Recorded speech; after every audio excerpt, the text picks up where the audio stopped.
여러분 반갑습니다. 말씀에 비해 성경 강의 시간입니다. 이제 요한계시록 말씀 마지막 부분으로 향하고 있습니다. 다음 주까지 해서 요한계시록 말씀 다 함께 정리하도록 하겠습니다. 요한계시록 전체 구조를 다시 한번 말씀을 드립니다. 요한계시록 1장 1절부터 8절까지는 프롤로그였습니다.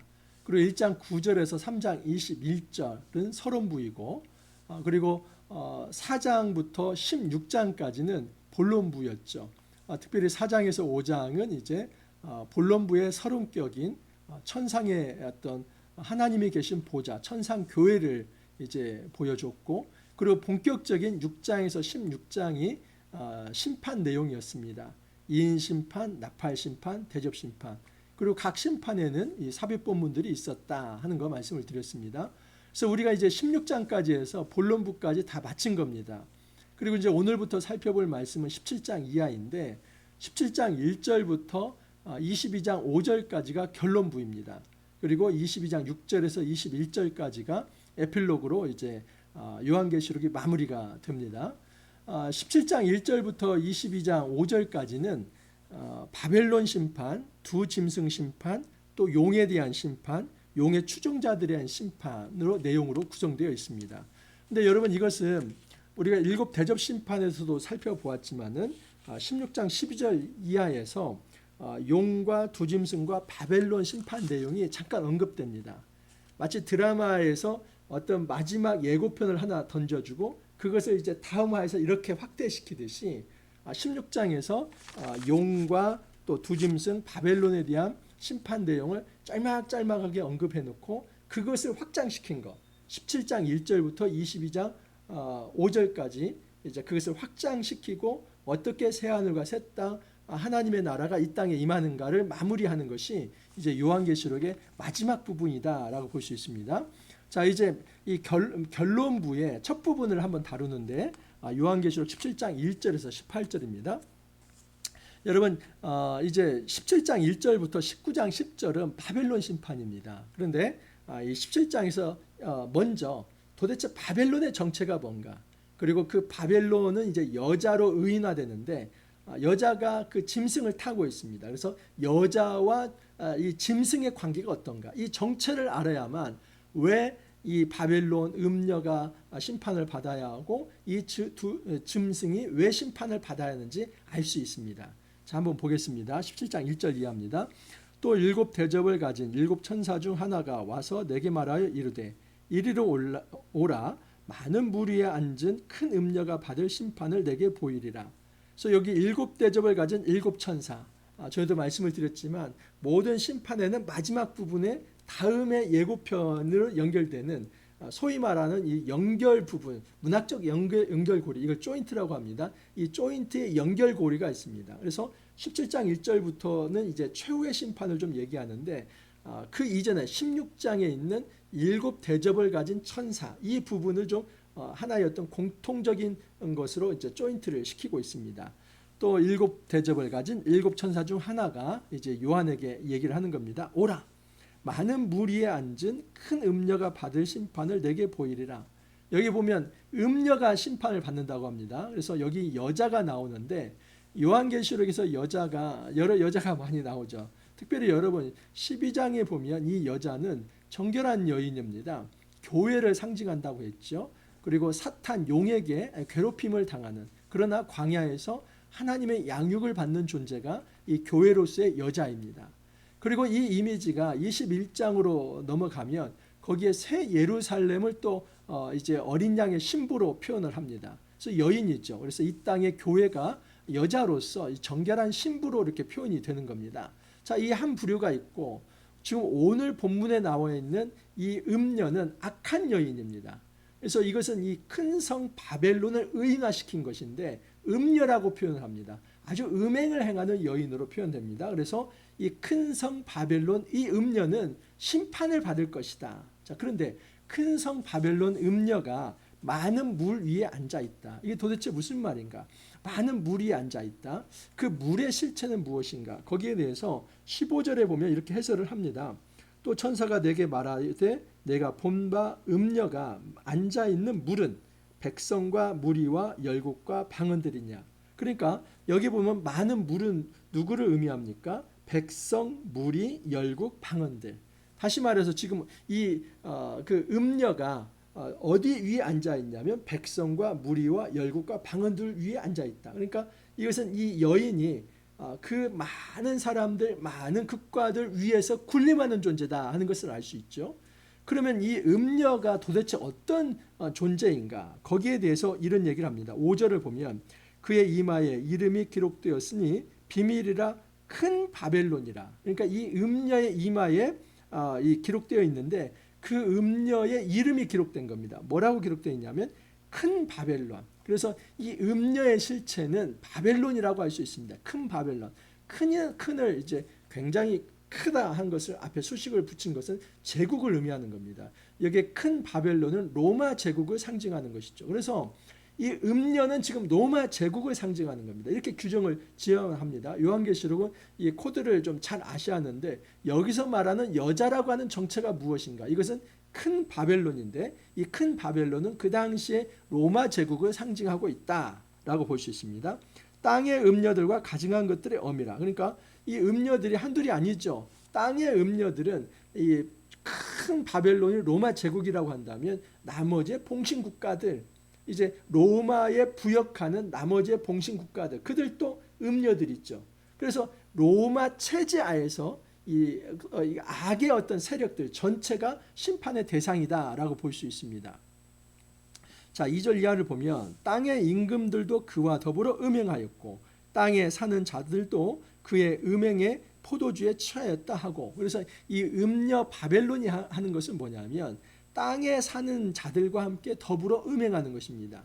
여러분이 그 창녀들이 이제 그 음행을 통해서 이제 남자들과 어떤 관계를 맺고 그 음행을 이제 악한 일들을 이제 바이러스처럼 이렇게 전파시키는 이런 모습을 지금 하나의 그림으로 보여주고 있는 것입니다.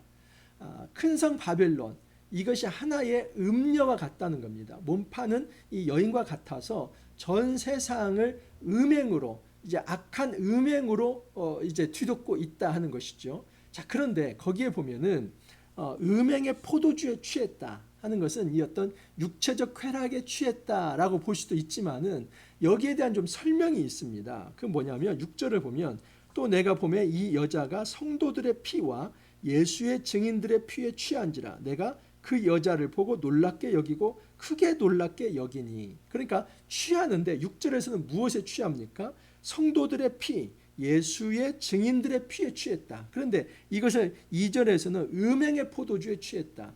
여러분, 이것은 지금 분명히 이 큰 성 바벨론, 이 로마라고 하는 제국이 굉장히 음행한 문화가 있습니다. 음란한 문화가 있습니다. 그래서 어떤 신전에 가면은 신전에 창기들이 있고 또 거기에서 남자들이 찾아와서 제사 드리면서 합법적으로 그렇게 음행을 저지르고 갑니다. 근데 이것을 죄로 생각하지 않았습니다. 왜냐하면 고대의 어떤 다신론 배경에서 사상은 하늘에 있는 신을 기쁘게 하는 것이 땅에서의 사람들의 성적 관계로 그렇게 생각을 했기 때문입니다. 그래서 신전에 있는 창기들은 아주 그 어떤 저급한 취급을 받는 게 아니라 그냥 여자 제사장으로 그렇게 취급을 받았던 것입니다. 그래서 이것은 굉장히 어떤 종교적 틀 안에서 합법적으로 음행을 저지르게 한 것이죠. 이 로마 사회에 이런 어떤 음란한 문화도 일부 여기에 담고 있습니다. 하지만 여기에 말하는 것은 단지 이 육체적 쾌락만이 아니라 이 로마라고 하는 제국이 정치적으로 이 사람들을 억압해서, 특별히 기독교인들을 억압합니다. 이제 자유를 억압하고 그리고 핍박하고 또 순교의 피를 흘리게 합니다. 그래서 이 음행의 포도주와 순교의 피가 연결되어 있습니다. 여러분, 이미지도 그렇지 않습니까?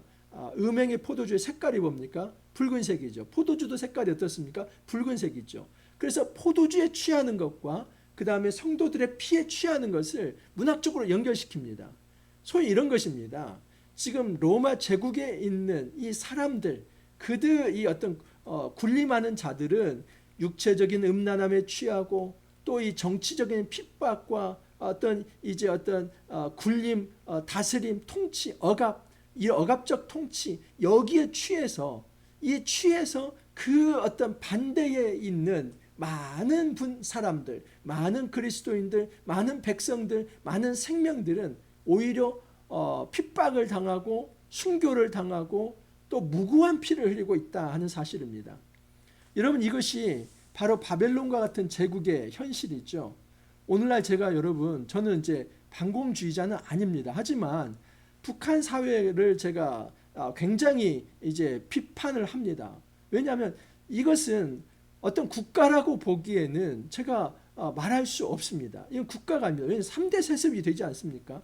차라리 그냥 왕국이라고 얘기하지. 근데 조선민주주의 인민공화국이라고 하는 공화국 타이틀을 가지면서 그 안에서 어떤 한 사람이 어떤 그 신과 같은 존재가 되고, 그리고 그 이제 어떤 사람에게 무릎 꿇고 경배하도록 시스템을 만들어 놓고 그 어떤 이데올로기 속에서 거기에 저항하면 반동으로 몰아서 죽이는, 그리고 평양이라고 하는 이 도시를 그곳에 말을 잘 듣는 사람들은 입성케 해서 그들을 돌보고, 나머지는 마치 평양 밖에 있는 사람들은 2등 시민처럼 그렇게 이제 취급하고, 여러분, 그래서 어떤 금신상과 같은 것에 이렇게 절을 하게 하고, 이게 나라입니까? 종교단체이지.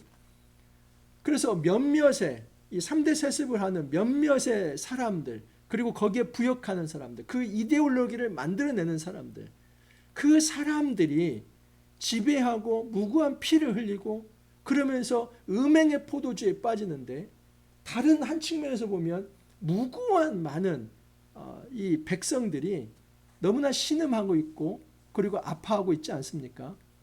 그래서 여러분, 로마 제국의 어떤 그 여인, 이 여자로 음행하는 이 여자, 이 큰 성 바벨론은 2000년 전만이 아니라 지금도 존재하고 있는 거죠. 제가 북한만 얘기하니까 그냥 북한 사회만 문제가 있다고 생각하는데, 자본주의 사회는 그렇지 않습니까? 자본주의 사회에서는 돈이 그렇죠. 이 돈을 중심으로 해서 사람의 생명과 인권을 억압하고 그리고 무시하고 그리고 유린하고, 사람의 생명을 어떻게 상품화시키고 팔 수 있습니까? 여러분, 돈이 왕이 되어서 그 돈 때문에 사람의 인격과 어떤 사람의 어떤 생명이 그렇게 무시된다고 한다면 그 사회 역시도 병든 사회이죠. 그래서 사회주의 사회가 되었든 아니면 자본주의 사회가 되었든 이 사람 위에서 군림해서 그 몇몇 사람들의 이득을 위해서 많은 사람들이 무고한 피를 흘리고 그 음행한 포도주에 취해서 자기는 치부하고 자기는 즐거워한다면 그게 바로 큰 성 바벨론인 것입니다. 큰 성 바벨론은 자기의 쾌락에 빠지고 자기 치부에 빠져 사는 자들입니다. 4절 이하를 보면 그 여자는 자줏빛과 붉은빛 옷을 입고 금과 보석과 진주로 꾸미고 손에 금잔을 가졌는데 가증한 물건과 그의 음행에 더러운 것들이 가득하더라. 그래서 이 여자가 아주 보석들로 치장하는 모습을 보이고 있습니다. 여러분, 아까도 말씀을 드렸지만 요한계시록에 두 여인이 대조된다고 했죠. 하나는 이 바벨론으로서의 음녀이고 또 하나는 예루살렘으로서의 어떤 어린 양의 거룩한 신부입니다. 그래서 비슷한 점은 뭐냐면 큰 음녀 바벨론도 이제 금과 보석과 진주로 치장을 합니다. 근데 새 예루살렘의 신부인 이 새 예루살렘도 금과 보석과 진주로 되어 있습니다. 영광이 있죠. 그런데 결론은 다릅니다. 큰 성 바벨론은 심판과 멸망이 끝내는 있을 것이지만 새 예루살렘은 영광 가운데 있을 것이다. 그래서 여러분, 이 정결하지 않은 큰 음녀 바벨론은 지금 당장은 호화스럽지만 그 끝은 심판과 멸망에 있다라고 볼 수 있습니다. 자, 그런데 3절을 보면 그 여자가 짐승을 탔습니다. 그러니까 불가분의 관계가 있다는 것이죠. 3절을 보면 곧 성령으로 나를 데리고 광야로 가니 내가 보니 여자가 붉은빛 짐승을 탔는데 그 짐승의 몸에 하나님을 모독하는 이름들이 가득하고 7머리와 10뿔이 있으며, 이 여자가 짐승을 탔습니다. 근데 그 짐승의 형상이 7머리 10뿔입니다. 전에도 말씀드렸지만 7머리 10뿔은 대단한 권세를 가지고 있고 실제로 큰 능력을 가지고 있습니다. 여러분, 짐승으로 표현되는 이제 이 일곱 머리 열 뿔은 엄청난 힘을 가지고 있는 존재다라고 볼 수 있습니다. 자, 그런데 이 짐승은 우리가 이미 살펴보았죠. 13장에 보면 두 짐승이 나오는데 첫 번째 짐승은 뭐고 두 번째 짐승은 뭐였습니까? 첫 번째 짐승은 로마 제국의 황제를 상징한다라고 말씀을 드렸죠. 두 번째 짐승은 그 첫 번째 짐승에게 사람들이 경배하도록 유도하고 선동하고 또 바람잡고 이데올로기화를 하고 이 우상 숭배를 조장하는 존재. 그래서 이제 로마 시대에는 어떤 황제 숭배 사상을 이제 이끌어가는 제사장격의 사람들이다라고 볼 수 있죠. 오늘날은 여러분 이 이단이 되었든 아니면 독재 국가가 되었든 1인 통치자가 바로 첫 번째 짐승이라고 볼 수 있고, 그리고 그 첫 번째 짐승에게 이제 경배케 하는 그런 어떤 중간에서 바람잡고 이데올로기화 작업하고 우상화 작업을 하는 그 부역자들이 둘째 짐승이라고 볼 수 있죠. 이 짐승을 탔다 하는 것은 지금 이 황제와 그리고 로마 제국은 불가분의 관계라고 하는 것을 알 수 있죠. 서로 굉장히 긴밀한 관계입니다. 마치 연인처럼 그냥 이 황제와 이 제국 시스템이라고 하는 것은 한 몸처럼 어떤 운명 공동체와 같은 존재다. 그렇게 볼 수 있습니다. 자, 7절 이하를 보면 천사가 이르되 왜 놀랍게 여기느냐, 내가 여자와 그 탄 일곱 머리와 열 뿔 가진 짐승의 비밀을 내게 이르리라.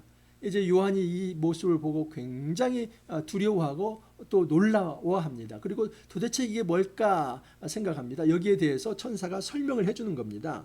내가 본 짐승은 전에 있었다가 지금 없으나 장차 무저갱으로부터 올라와 멸망으로 들어갈 자니. 지금 이 짐승에 대한 설명이 굉장히 깁니다.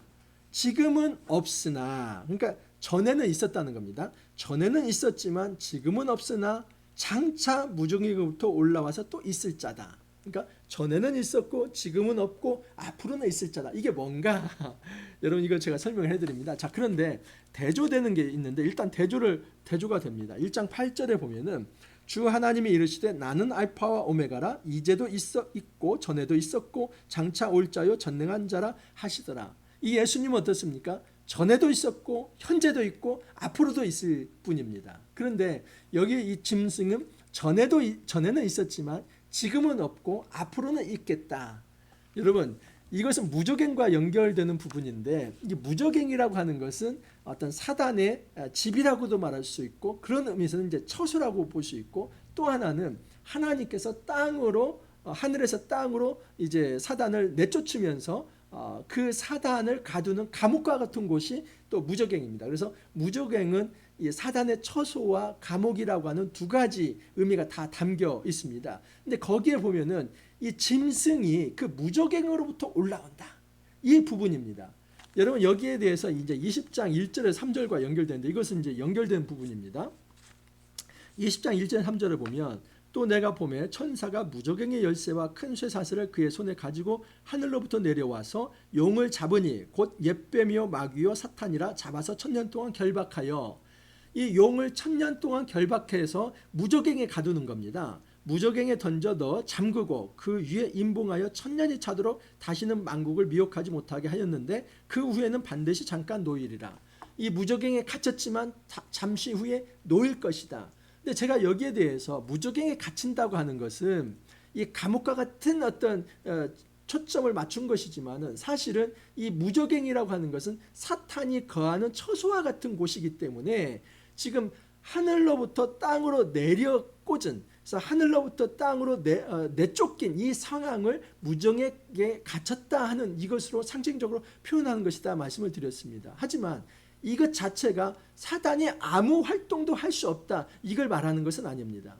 그러니까 초림부터 재림까지 기간은 여러분 이것은 천년왕국입니다. 저는 이 무천년설 입장인데 초림부터 재림까지의 이 기간이 오늘날 지금 우리가 살아가는 이 기간이 지금 하나님의 입장에서는 하늘에서 전투를 이제 끝내고 사탄을 이 땅에 꽂은 것입니다. 그래서 사탄은 이 땅에 쫓겨난 겁니다. 그래서 사탄이 이 땅에 쫓겨난 이 사실 자체를 무저갱에 갇혔다라고 볼 수 있습니다. 근데 이것은 하나님 입장에서 보는 겁니다. 하나님이 보실 때 사단이 무저갱에 갇혔지만은 사단은 그 무저갱이 자기의 집과 같은 처소이기 때문에 이 땅에서는 공중 권세를 잡은 존재로서 이 사람들에게는 위협적이고 또 억압하고 또 무고한 피를 흘리게 할 수 있는 굉장히 사람 보기에는 능력 있는 존재로 군림하는 존재다. 하늘에서는 쫓겨났지만 이 땅에서는 이 사탄이 무활동이 아니라 활동을 할 수 있는 상황입니다. 자, 그러면 여기에서 이제 잠시 풀려난다는 게 뭔가? 여기 보면 다시 17장으로 돌아와 보십시오. 내가 본 짐승은 전에 있었다가 지금은 없으나, 그러니까 전에 있었다는 것은 이전에 있었던 존재이죠. 그런데 지금은 없다고 하는 것은 무적에게 갇히는 것입니다. 그런데 장차 무적에게부터 올라온다는 것은 이 20장 3절에 보면은 무적에게 던져놓고 잠그고 그 임봉하여 천년이 차도록 다시는 만국을 미혹하지 못하게 하였는데 그 후에는 반드시 잠깐 노이리라, 이 말씀입니다. 무적에게부터 올라온다는 것은 향후에 언젠가는 이들이 풀려날 게 있다는 거죠. 언제입니까? 예수님 재림하실 때. 이제 예수님 재림하시기 직전에 하나님이 최후의 전쟁을 위해서 마지막 이제 온전히 사단에게 온전한 자유를 줄 때가 있습니다.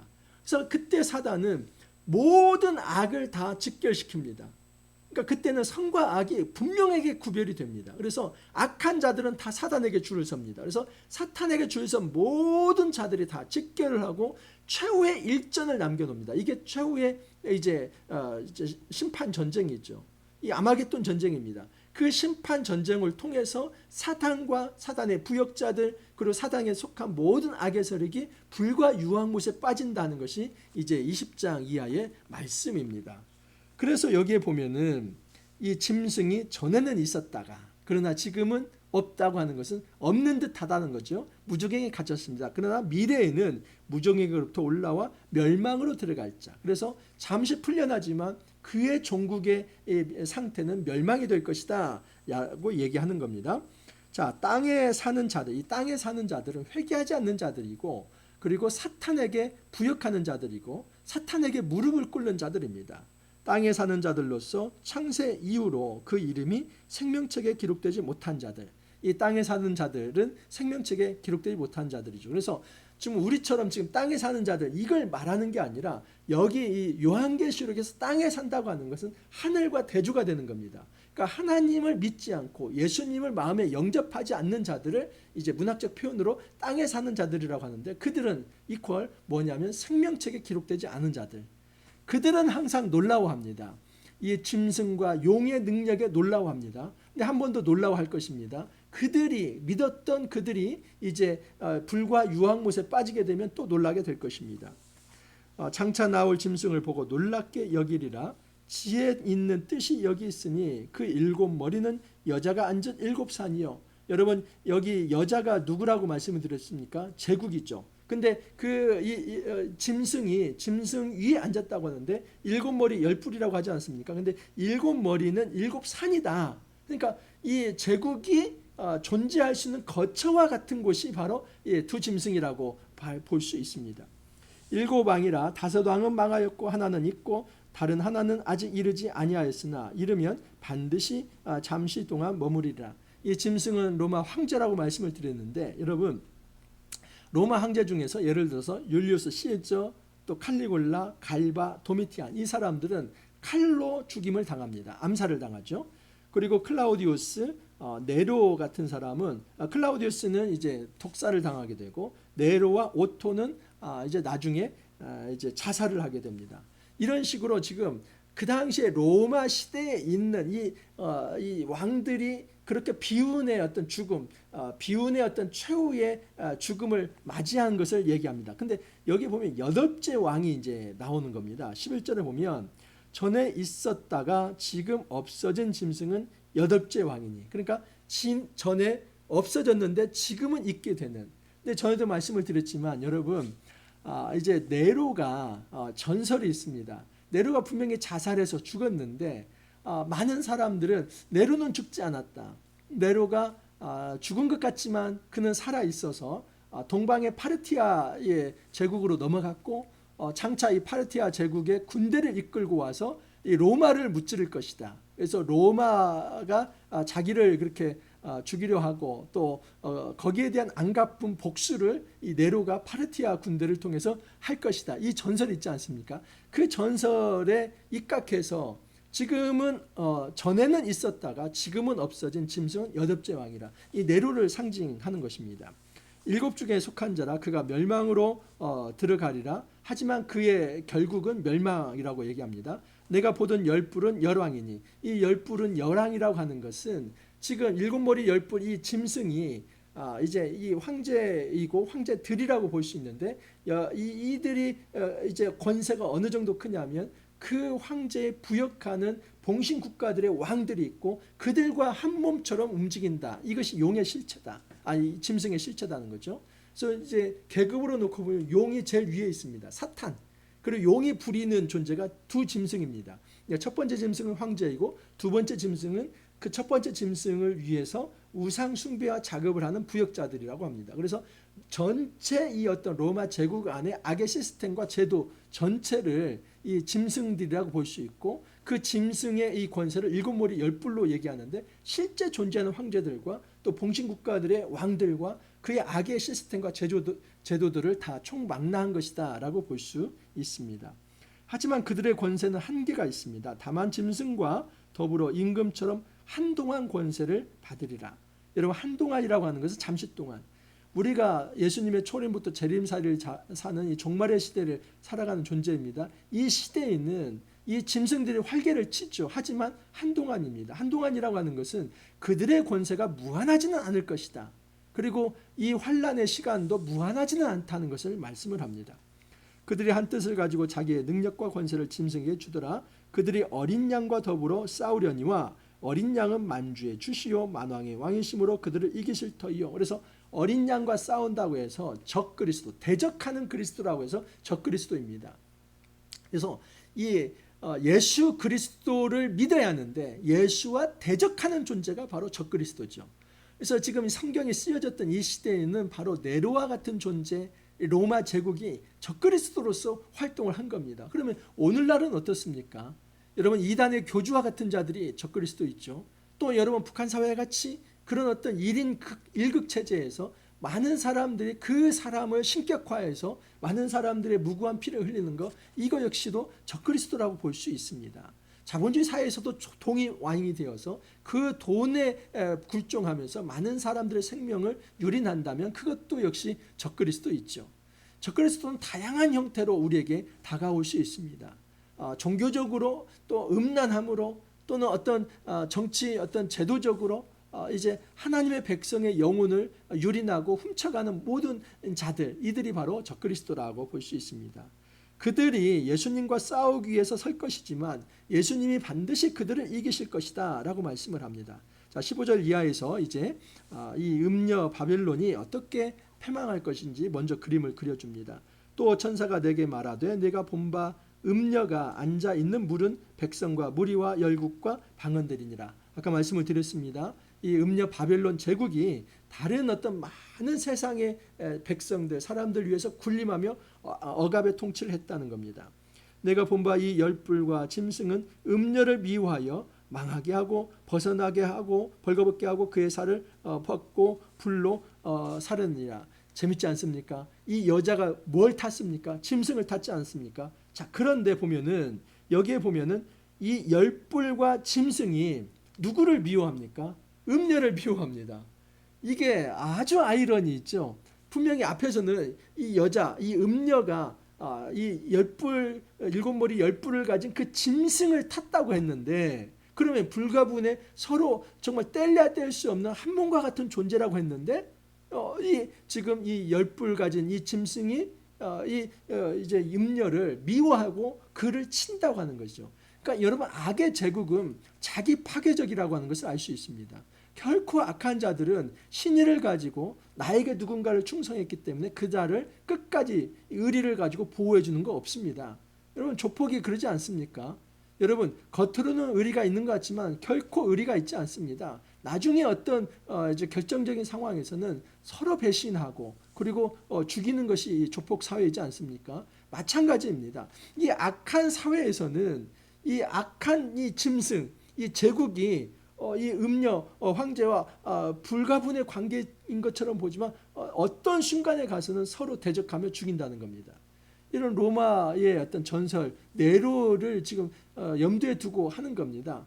이 네로 황제와 로마 제국은 한 몸처럼 움직여서 이제 그의 이득을 위해서 많은 사람들의 생명을 유린했는데 처음에는 좋았지만 관계가 틀어져서 이제는 그 짐승이 이 황제 네로가 이제 로마 제국 자체를 무너뜨리기 위해서 파르티아 군대를 이끌고 오는 이런 어떤 전설이 내려올 정도로 둘 관계가 적대적이고 결국은 자기 파괴적이며 결국은 이제 자중질환으로 망하게 되는 것이 이 어떤 제국의 어떤 실상이다라고 말을 하는 것입니다.